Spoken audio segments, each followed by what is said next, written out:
En el episodio anterior dejamos a Siddhartha Gautama sentado bajo el árbol de Bodhi, atravesando la noche más importante de su vida. Allí comprendió el origen del sufrimiento humano y encontró el camino para ponerle su fin. Se había convertido finalmente en el Buda, el despierto. Pero ese despertar planteaba una nueva pregunta. ¿Era posible poder transmitir una experiencia así? Durante un tiempo dudó si enseñar o no. Lo que había descubierto era tan profundo que parecía casi imposible ponerlo en palabras. Sin embargo, comprendió que había muchas personas preparadas para escuchar, personas que, con la práctica adecuada, también podían recorrer ese camino.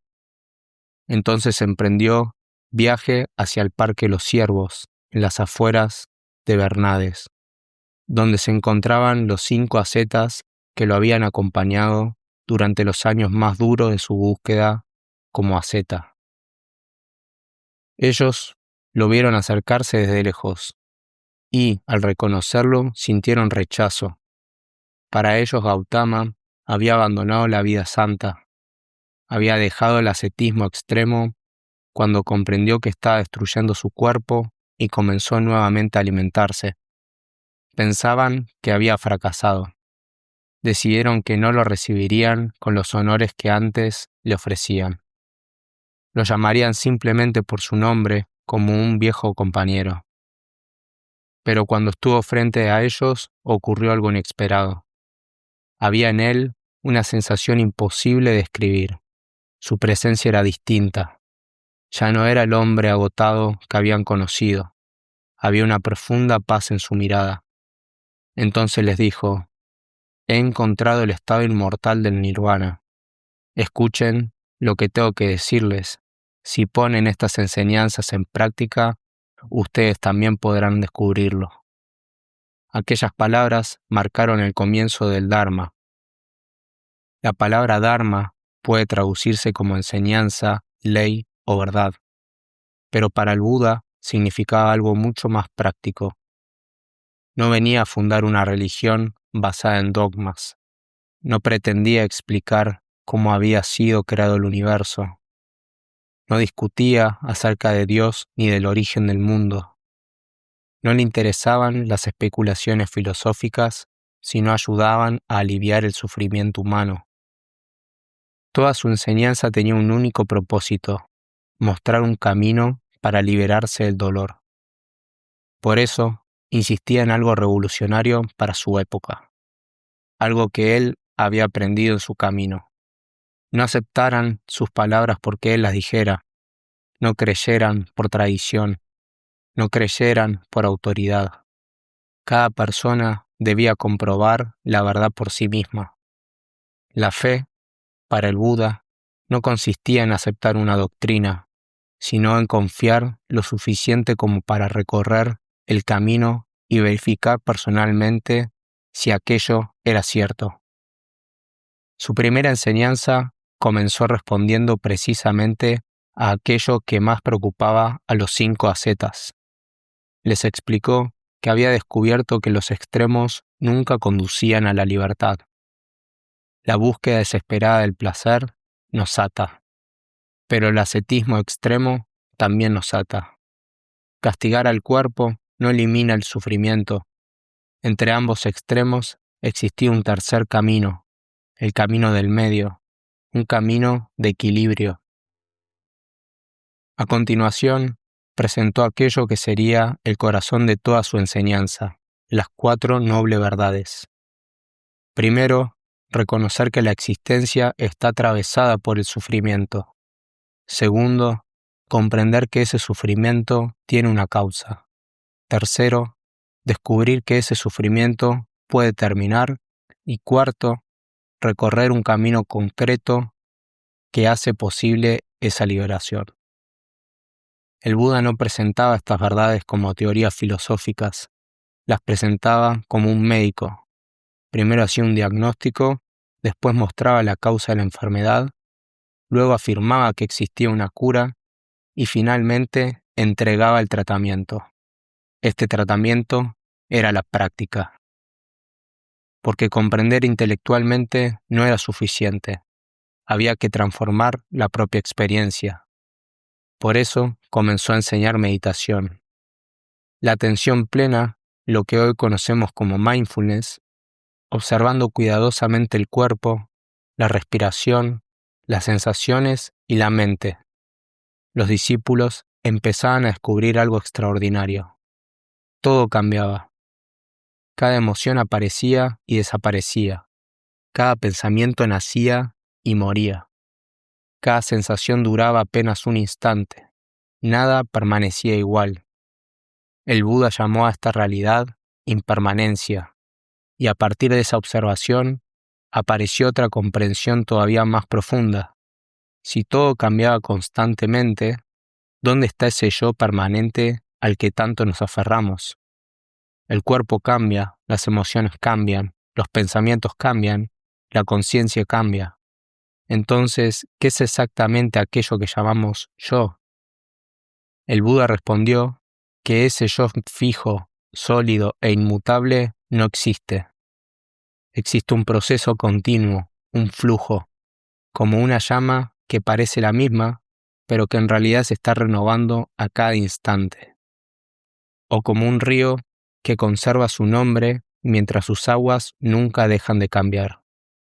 Aferrarnos a un yo permanente genera miedo, genera orgullo, genera comparación, genera apego y finalmente sufrimiento.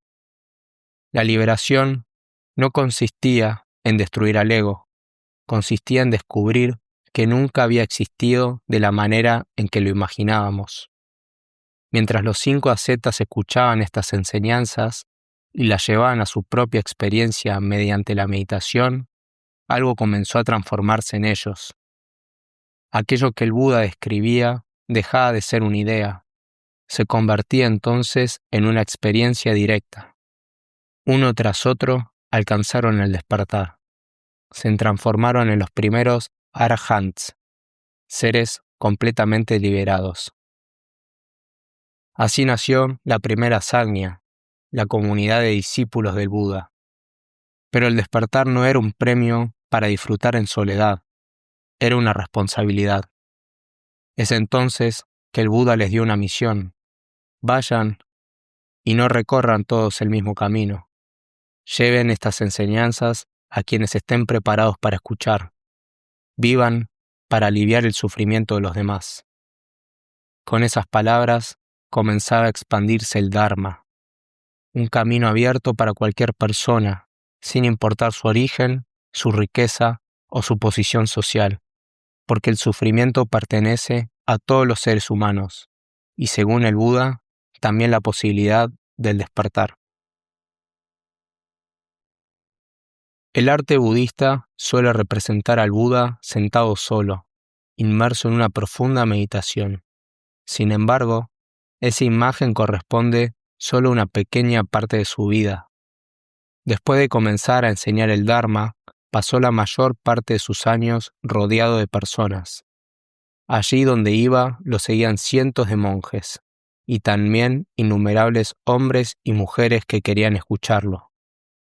A veces, sus discípulos conversaban tan ruidosamente durante el viaje que el propio Buda debía pedirles un poco de silencio.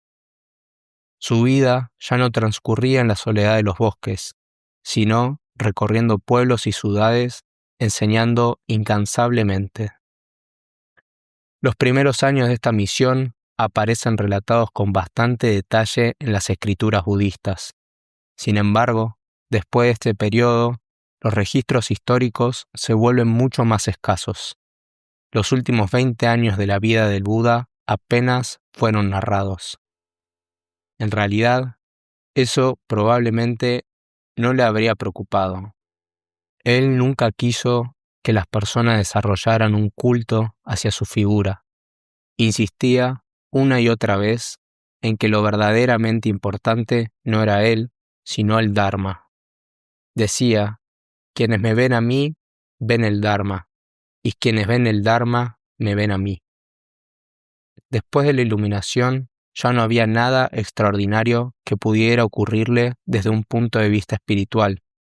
El ego había sido extinguido. Había dejado atrás la identificación con un yo separado. Por eso, los primeros budistas se interesaron menos por registrar cada acontecimiento histórico de su vida y más por transmitir el significado simbólico de sus enseñanzas.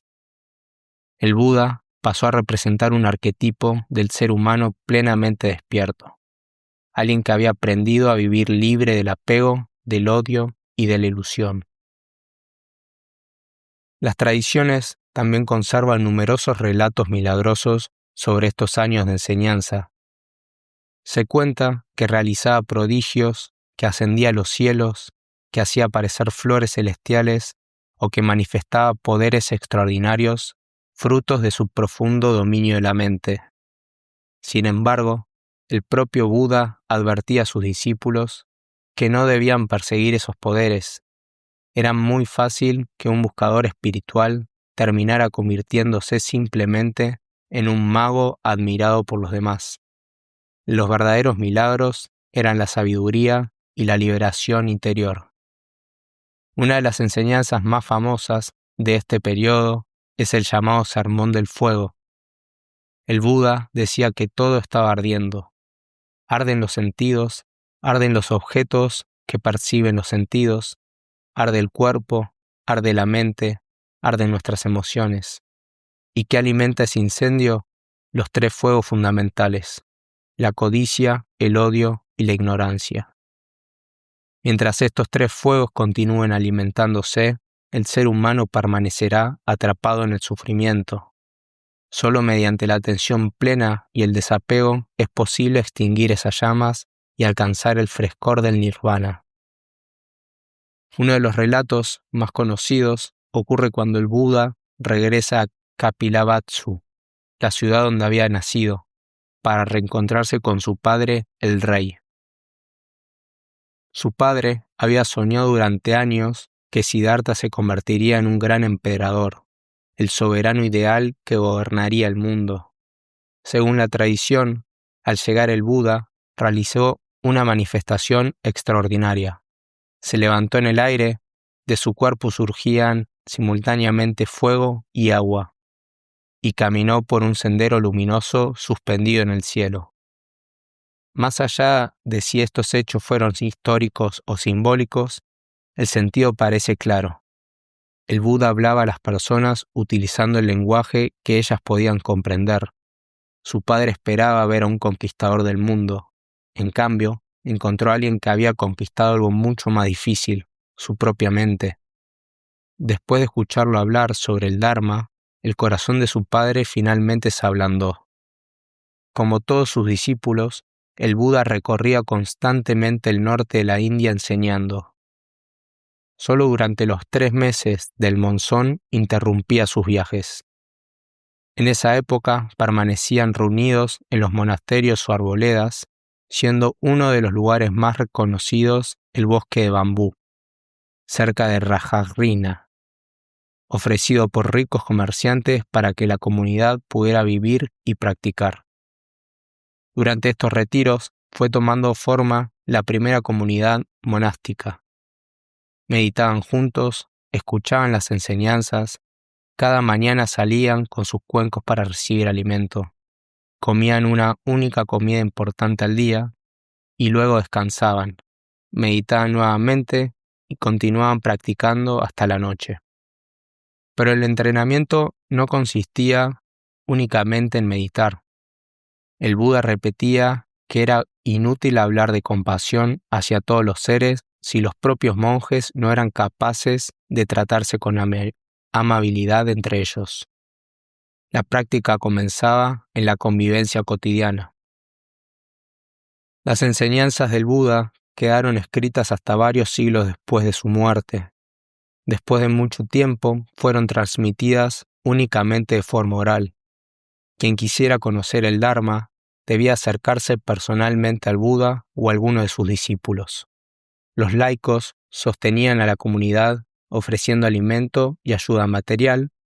A cambio, recibirían enseñanzas y cultivaba mérito para purificar su karma.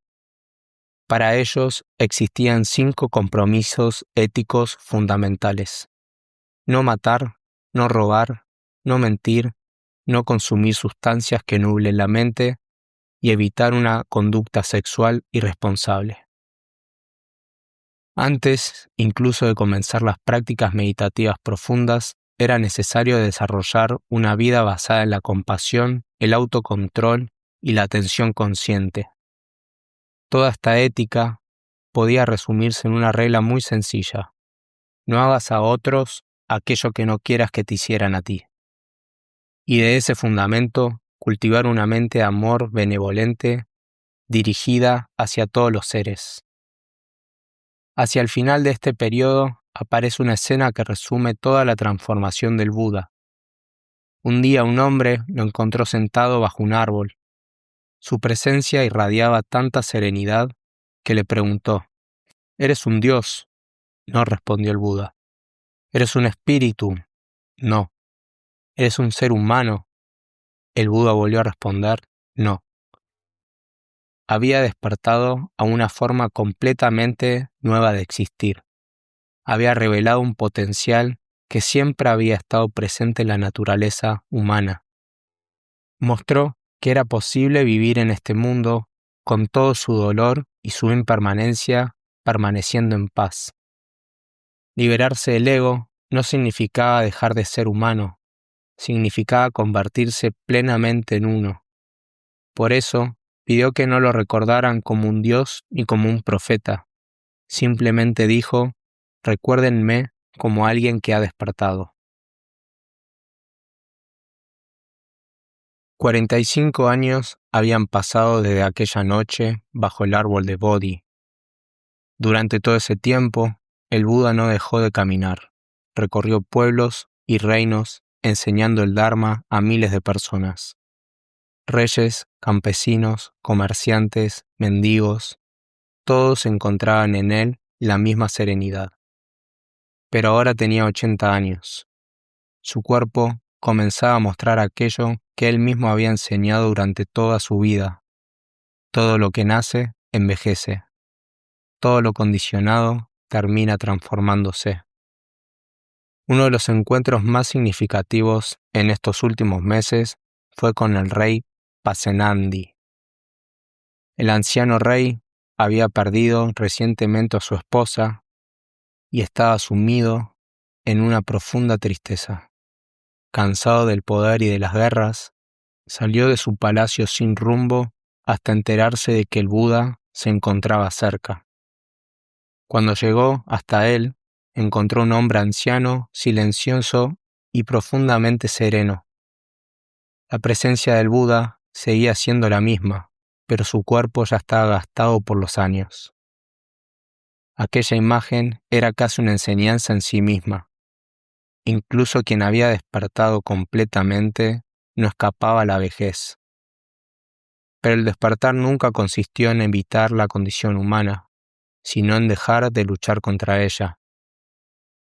Poco después, el Buda decidió emprender su último gran viaje.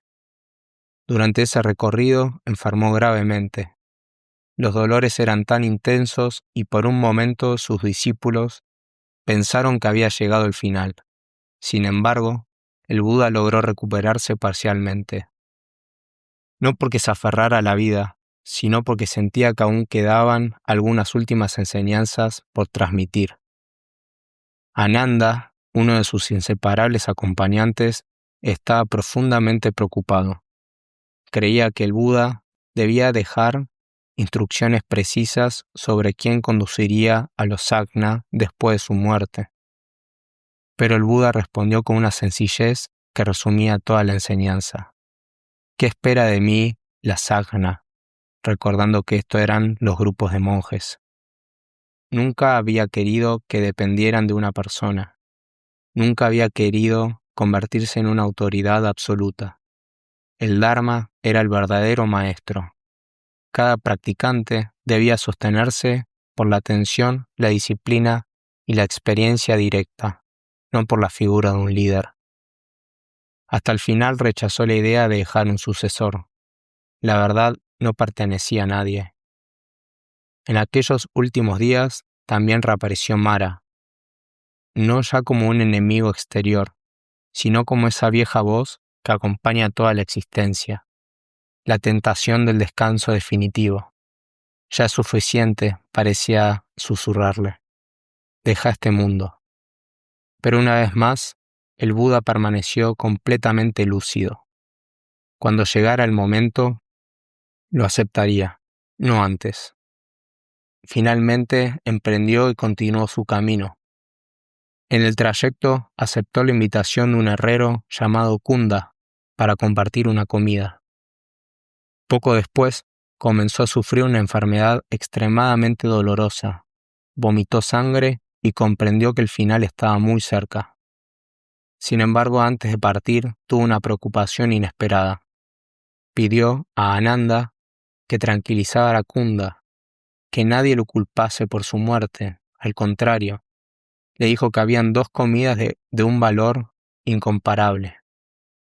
Aquella que había precedido a su iluminación bajo el árbol de Bodhi y aquella que precedía ahora al parinirvana. Incluso, en medio del sufrimiento, seguía pensando primero en aliviar el sufrimiento del otro.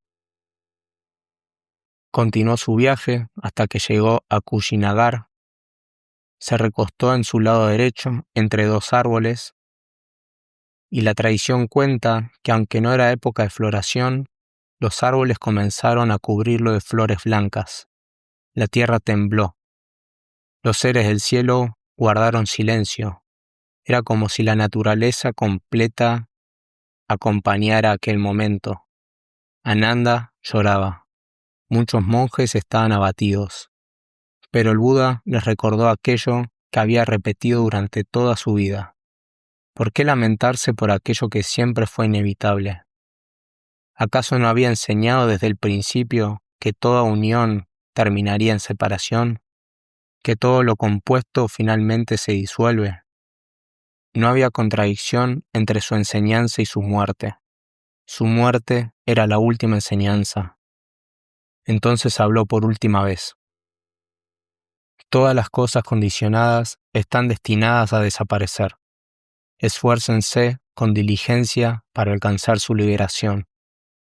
No pidió que lo adoraran, no pidió que conservaran su memoria, no pidió que construyeran templos, les pidió practicar. Porque el Buda nunca quiso que miraran hacia él, siempre quiso que miraran hacia el Dharma. Con su muerte alcanzó el parinirvana. Si el nirvana había sido el despertar completo mientras aún vivía, el parinirvana representaba la extinción definitiva de todo aquello que aún pertenecía a la existencia condicionada. No era un lugar, no era un cielo, no era simplemente la muerte. Era el apagarse definitivo del fuego del apego, del odio y de la ignorancia, como una llama que deja de alimentarse porque ya no queda combustible. Después de 45 años enseñando a otros el camino hacia la libertad, el Buda hizo exactamente lo mismo que había hecho durante toda su vida. Simplemente dejó ir.